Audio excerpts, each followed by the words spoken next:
Alright guys, so now I cleaned out this table here. I'm gonna these are the templates for these again that I put up yesterday. This one goes over here. This one I'm gonna scribe right now and then cut it out. So before I can bend these, I need to cut them in strips and laminate them following this radius. I laminate them there flat, then I cut them in half so I could bend them in here. I'll show you guys step by step. That'll explain it to you guys a lot better watching it.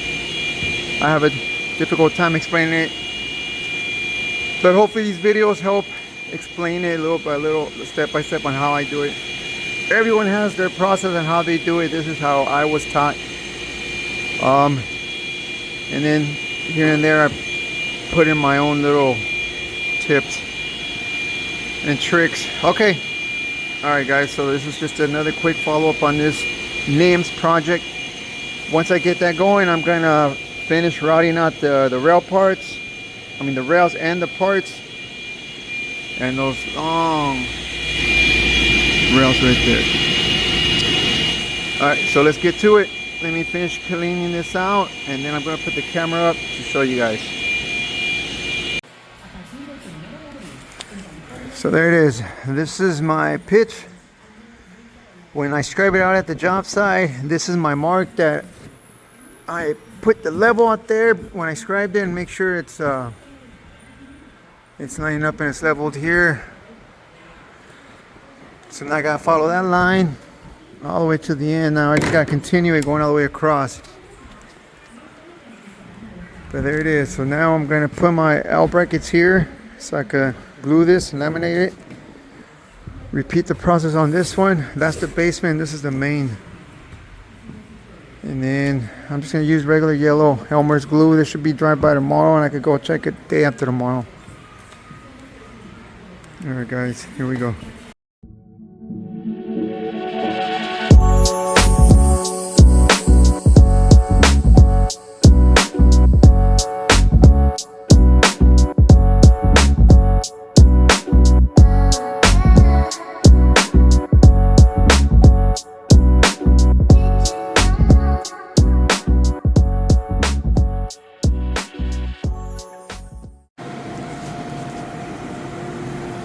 Alright, so I got the first one set up. Before I get the other one going, I'm going to go cut the strips down right now. I need a total of 7 feet to wrap around this one. 6 feet, 6 inches. So I'm just going to cut it 7 feet, which is this one right here.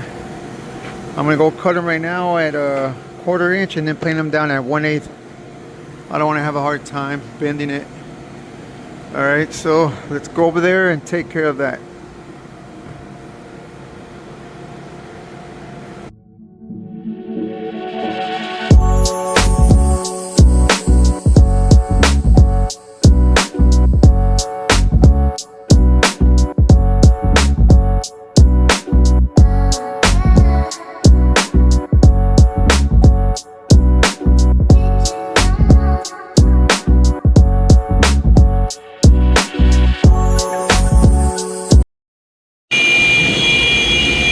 Alright guys, hopefully you guys can hear me. So I got these 2 stacks already cut. I cut them at a 1/4 inch. Now I'm going to plane them down at 1/8. I always scribe and then number them. Most of the guys don't number them, they just scribe them. We do that so that we can make sure they go back in place and the grain lines up, so that everything looks nice and beautiful when it's done. And you don't see the grain all fucked up. When we turn it, they do tend to move a little bit, obviously, because of the bend. But for the most part, they still line up and the grain looks nice. Okay, now I'm going to plane them down at 1/8 and then go and try to bend them.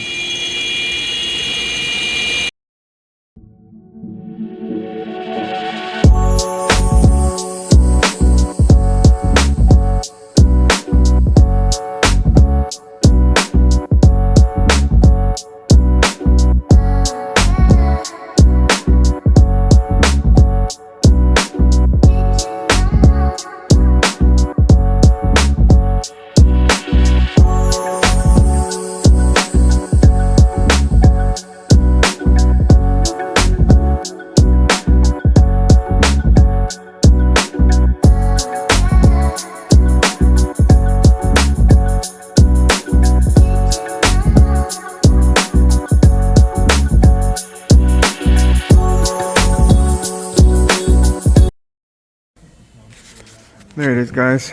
We got them all glued up right now. The out of MDF instead of white oak. Like I said, we're gonna try these out first before we glue the white oak ones.